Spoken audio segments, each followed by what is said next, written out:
this debate. See you next time. Good night. Okay. So, that was a little bit more mellow than I was expecting. It was very flowy, it was a great discussion in that sense, but I don't know that this particular debate changed anybody's mind. You guys let me know. You guys that are watching at home, let me know if you felt like any of this changed your mind. Did anybody convert you? And I think it's more important to look at this also from the perspective of the smaller parties, Francois Blanchet and Jagmeet Singh.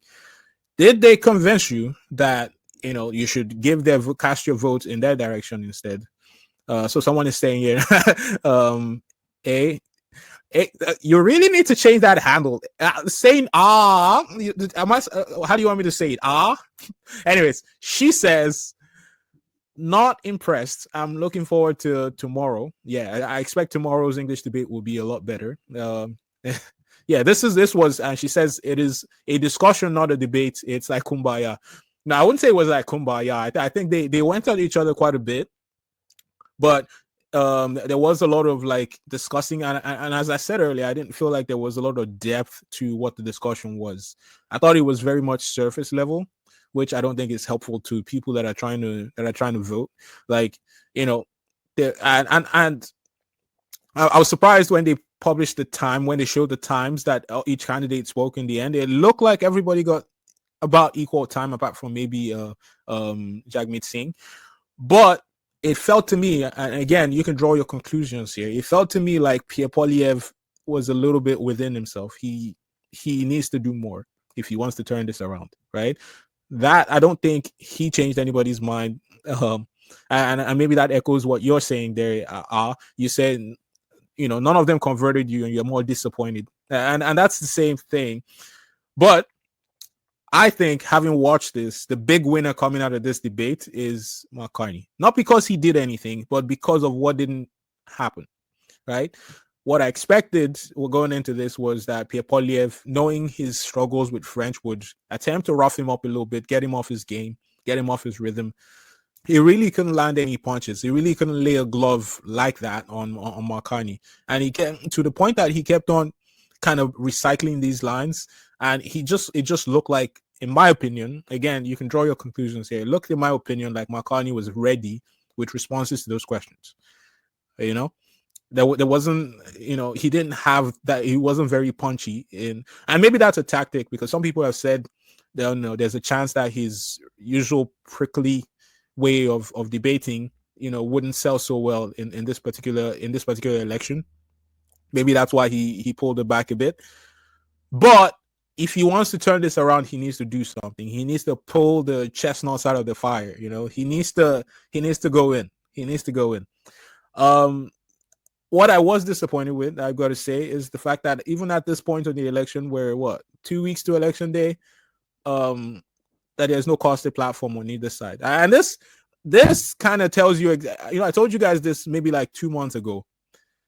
None of these guys, I'm not going to swear on this stream, I don't want it to get blocked, but none of these suckers is going to balance the budget. I keep telling you guys this. Mark Carney has this clever trick he's doing with like the operational side of the budget and the investment side of the budget. The operational side will be balanced and then the other side will invest. That's like saying that your left pocket, owes money, but your right pocket is debt free.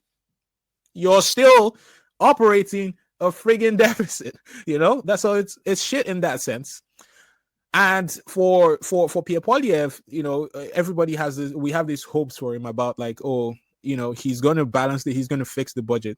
Notice in the campaign, he has said significantly less about fixing the budget.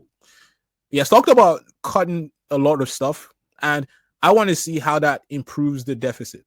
So I expect that these candidates have to. I want to see that costed platform. What I don't want to see is a situation. I don't know if you guys are in British Columbia.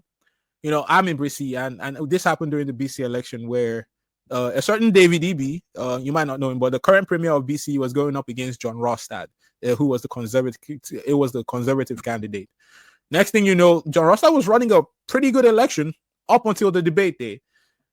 And he was the only candidate that hadn't released his costed platform. A costed platform meaning something that tells you how much your platform is going to cost, right? And how it's going to impact the budget, essentially. And eventually, when Joe Rostad did put out his costed platform, it turned out that he was increasing, and this is a conservative guy here, he was increasing the friggin' deficit compared to what the NDP government in BC was going to do. Now, I do not want to see that shit. I do not want to see that shit. Okay? So I'm curious, as I said, you guys have watched the French debate now. Did any of these guys change your mind? I as I said, I was very, very disappointed with Pierre Poilievre in this. I expected more. Mark Carney comes out winner in this because, for the most part, nobody landed a real glove on him.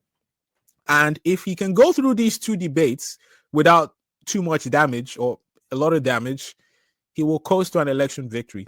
No questions asked.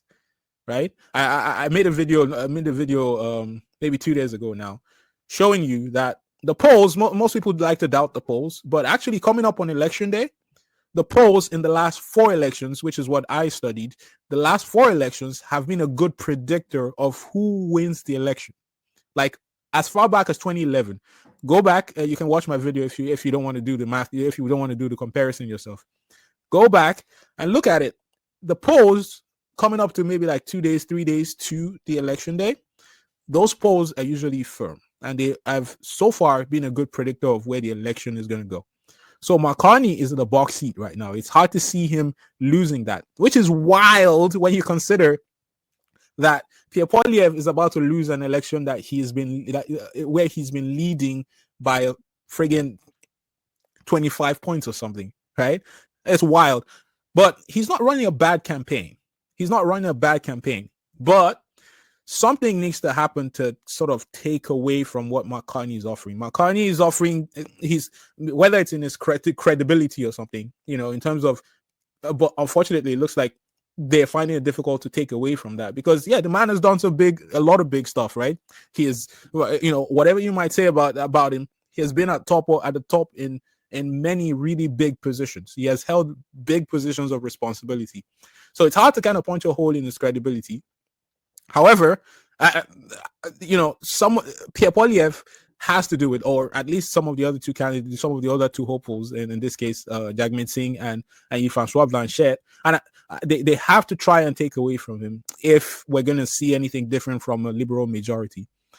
I think Francois Blanchette might have gotten a little bit more headway than Jagmeet Singh because, Quebec is obviously very, I would say they're very sensitive about like protection of the French language, about that, semi-autonomy of the province.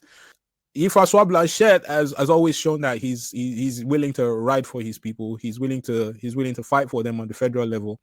Anyways, here's a question for you guys. Actually, what are you guys looking to see tomorrow in the English debate? What do you need to see to firm up your vote? Actually, I think let's save a lot of the talk for tomorrow's English debate. I'm curious, what do you guys need to see in tomorrow's English debate? What I want to see is a little bit more discussion, more in-depth discussion on policy. Yeah, and hopefully, these guys really start to deliver something that I can get my teeth into. You guys, if you're watching this after I cut the video short here, I'm going off. I'm just going to go off right now. But you guys, you can still get in the comment section. Let me know, what do you want to see in the English debate? And if you're new to the channel, don't forget to subscribe and join me for the English debate tomorrow. There'll be none of this translation thing that's going on. My French is not strong enough to handle all the French that was being thrown around there. So I decided to watch the English dub. But tomorrow it's going to be English debate. So you guys can get in the conversation, and I'll be in my element, talking all that shit that you guys love, So join me tomorrow at 3:45 p.m. I'll be live. No late coming this time. Okay. I'll see you next time. Take care, guys.